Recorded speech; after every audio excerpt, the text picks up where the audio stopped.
E, neste caso, eu gostaria de vos trazer duas perspectivas diferenciadas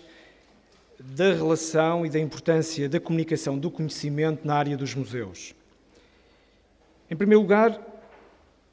a comunicação para o público que procura os museus versus a comunicação específica e cada vez mais importante em todos aqueles que têm responsabilidades nesta área para aquele público que é levado aos museus. Em qualquer dos casos,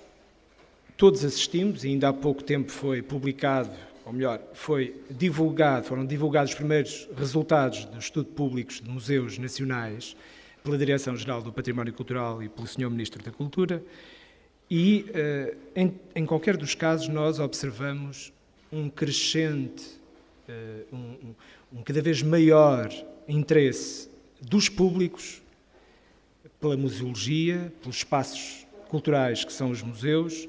pelas suas coleções, no fundo, pelo património cultural que está à sua guarda. Ainda assim,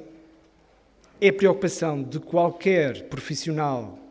e eu diria até de qualquer interessado nesta área,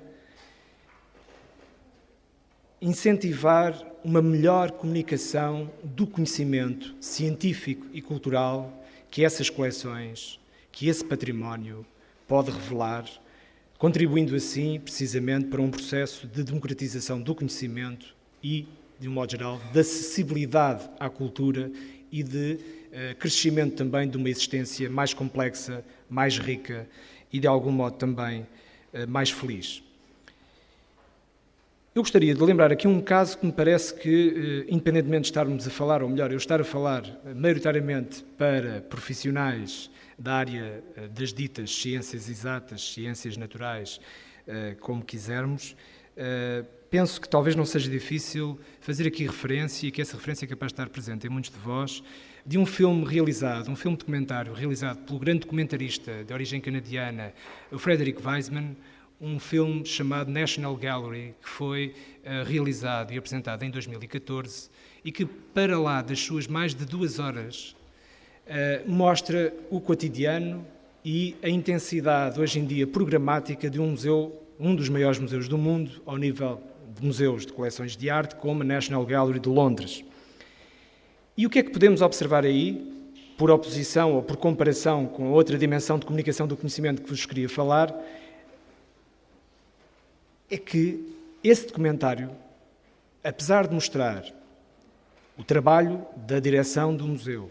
o trabalho dos seus profissionais, portanto, dos conservadores, dos responsáveis pelas diversas áreas das coleções, o que sobressai é, sobretudo, o impacto crescente da palavra, do verbo, na relação do público com os objetos, isto é, com aquele património que é, sobretudo, um património artístico, reconhecidamente artístico, isto é, pintura, escultura, desenho, e, no entanto, vê-se menos e ouve-se mais, no sentido em que a palavra e o discurso, isto é, a narrativa do conhecimento, acaba por se sobrepor precisamente àquilo que era o passado, ou a experiência mais convencional e que nós associamos mais facilmente aos grandes museus de arte. Ou seja, a experiência da contemplação individual tem vindo a ser substituída pela experiência da comunhão coletiva a partir da narrativa e do discurso, isto é, da palavra. E, portanto, daí eu achar que, neste plano de uma comunicação para um público que procura os museus, o discurso, a narrativa e, portanto, o conhecimento científico de cada área patrimonial, neste caso, falando da National Gallery e do filme do Frederick Wiseman, esse reconhecimento da importância das coleções de arte, hoje não se faz, mesmo para os mais curiosos, para os entendidos e para aqueles que procuram os museus como lugares de conhecimento e de saber, faz cada vez mais com o recurso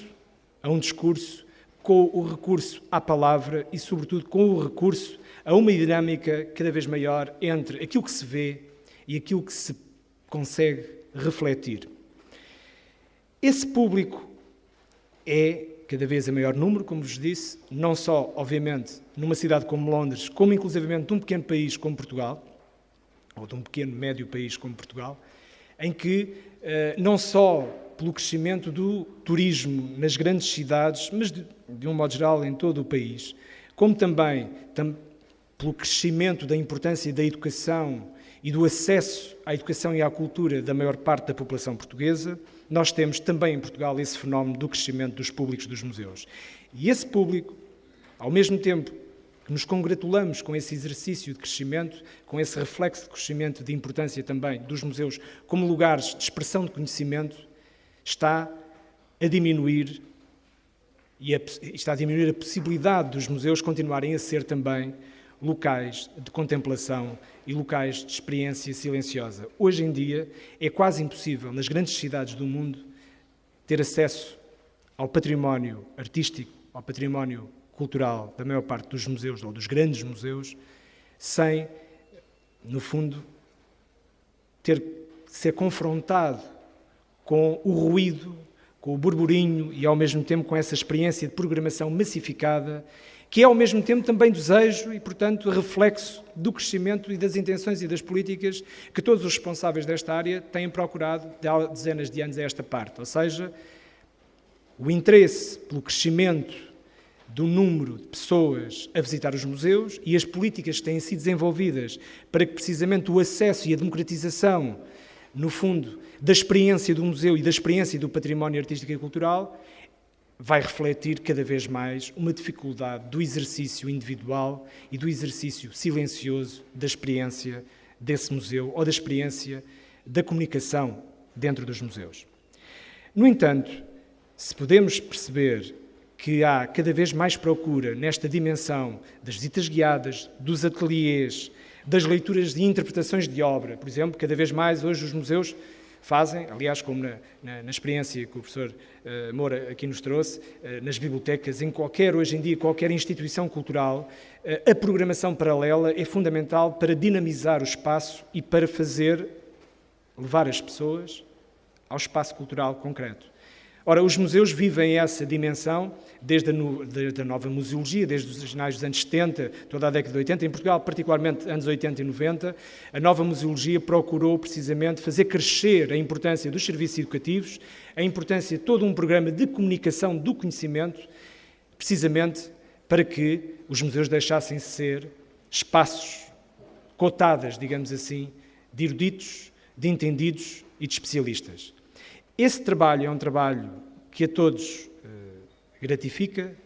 que a todos satisfaz, mas ao mesmo tempo compreendemos que há um processo de transformação do espaço museológico, do espaço cultural próprio do museu. Ou seja, ele deixou de ser um espaço de experiência individual para ser um espaço, sobretudo, de comunhão e de sociabilidade. Eu não estou com isto a fazer nenhuma leitura nem moralista, nem crítica. Estou apenas a tentar caracterizar uma transformação que é cada vez mais evidente aos olhos de todos.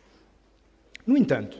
há uma outra dimensão da comunicação, do conhecimento, que preocupa cada vez mais os profissionais e os responsáveis políticos e técnicos da área dos museus, que é a questão da comunicação para o público que é levado aos museus. Isto é, uma política de acessibilidade que torne cada vez mais presente a ideia e funcional a ideia de que todos devem ter acesso aos conteúdos do museu, todos devem ter acesso, e aqui não estou a falar apenas de todos aqueles cidadãos que têm ou mobilidade reduzida ou outro tipo de dificuldades ou de problemas de acesso àquilo que os museus têm para oferecer. Estou a falar também de uma dimensão do próprio conhecimento científico que é manifestado ou em catálogos, nas legendas, nos textos de sala, nos textos de apresentação de uma exposição, por exemplo. Se há 10, 15, 20 anos atrás os museus não se preocupavam verdadeiramente com essa dimensão de acessibilidade, e, por exemplo, um texto que apresentava uma exposição ou um núcleo expositivo normalmente era quase ilegível para os não conhecedores, aqueles que não estavam ainda iniciados nessa atmosfera e nessa dimensão de conhecimento, hoje em dia há cada vez maior preocupação em fazer precisamente uma tradução adaptada aos diversos públicos, precisamente da ideia de que um conteúdo científico, um conteúdo de conhecimento específico, só faz o seu efeito, só exerce, no fundo, só cumpre a sua função fundamental quando consegue chegar a todos, Este todos obriga a uma ginástica, obriga a uma preocupação e ao desenvolvimento de políticas concretas de acessibilidade que estão hoje na agenda, estão hoje na ordem do dia da preocupação daqueles que fazem os museus, daqueles que produzem os conteúdos da museologia, das coleções e do património e, ao mesmo tempo, de todos aqueles que querem e que desejam e que se revêem no princípio de que a cultura não é para apenas uns quantos, mas deve ser exponencialmente e em termos potenciais para todos aqueles que a desejem. Mas a verdade é que também há, nas programações dos museus, cada vez mais preocupação em agendar visitas guiadas com públicos que não são propriamente públicos que procuram os museus, mas são públicos que são levados por diversas instituições de caráter social, cultural, profissional e que fazem parte da dinâmica de relação entre os públicos e esse património. E, portanto, é nesta complexa dimensão que os museus hoje, e eu gostaria de fazer aqui uma ponte entre Londres e Coimbra, que eu gostaria de dar o exemplo para este segundo caso, portanto, para o público que é levado aos museus, do Museu Nacional de Machado de Castro, que foi, dentro dos museus de tutela da Direção-Geral do Património Cultural, o primeiro museu a ser trabalhado precisamente na sua renovação arquitetónica e museográfica e também museológica. Foi o primeiro museu a ser trabalhado com preocupações de uma política de acessibilidade pensada de raiz e precisamente dirigida aos diversos públicos. Nessa medida, eu faço-vos um convite àqueles que não só que vivem em Coimbra ou na região de Coimbra, mas a todos aqueles que aqui estão hoje e que não são de Coimbra, que visitem o Museu Nacional de Machado de Castro e que possam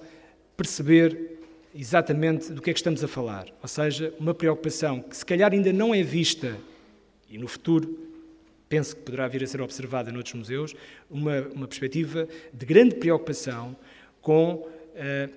o espectro e o amplo espectro, digamos assim, dos públicos que visitam os museus e, sobretudo, daqueles públicos que não são necessariamente os interessados em visitar o museu. Essa comunicação é, no Museu Machado de Castro, de uma grande eficácia, de uma grande, eu diria, de um grande desenvolvimento e que permitirá percebermos o que é, talvez, não só apenas a necessidade presente, como a dimensão de comunicação do futuro dos museus. Ou seja, comunicarmos menos para os pares, comunicar menos para os amigos dos museus, que são todos, obviamente, muito importantes, mas preocupar-nos com uma comunicação que faça o clique do entusiasmo, da descoberta e do interesse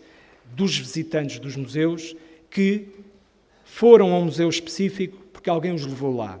Esse alguém não pode ficar aquém do conhecimento mínimo, lá está, da ciência e dos saberes que ali são manifestados. Deve ser a preocupação dos museus e de quem tutela os museus, deve estar sempre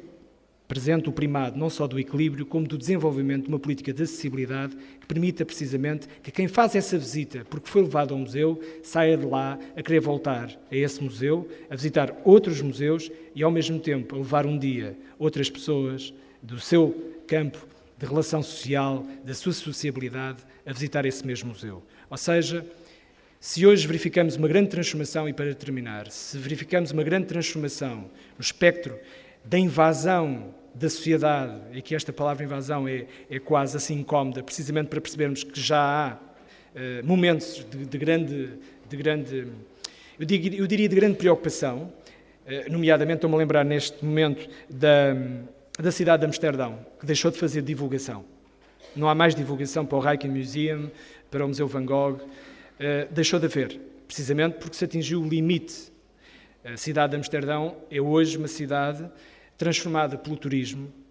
cultural, de uma tal forma que está a inverter o processo. No fundo, tudo aquilo que nós desejamos mais, sobretudo aqueles que acreditam na democracia e no crescimento do acesso das pessoas à cultura, também tem o seu efeito de pico máximo e tem o seu efeito de decréscimo. Quando o próprio governo holandês decidiu, e a própria cidade de Amsterdão decidiu abrandar e cortou neste momento com a divulgação desse património, precisamente porque atingiu o limite. Não é possível comprar quase hoje bilhetes para ir ao Rijksmuseum que não seja pela internet, não sejam pré-comprados, a não ser que a pessoa esteja disposta a passar cerca de 4, 5 ou 6 horas para comprar um bilhete para ver qualquer coisa. Portanto, tudo isto é o caminho que nós desejamos no nosso país, é o caminho que todos aqueles que acreditam nestes valores desejam imprimir à dimensão de exploração da cultura como um espaço de conhecimento e de crescimento de cidadania e de sociabilidade, mas ao mesmo tempo deixa sempre um ponto de interrogação sobre o futuro desta relação entre conhecimento, experiência do espaço museológico, conhecimento das suas coleções, porque não há bela sem senão, apesar de todos nós, todos aqueles que trabalham em prol dos museus e do património cultural, acreditarmos que, no caso do nosso país, há ainda um longo caminho a percorrer para que possamos dizer que todos têm acesso à cultura. Muito obrigado.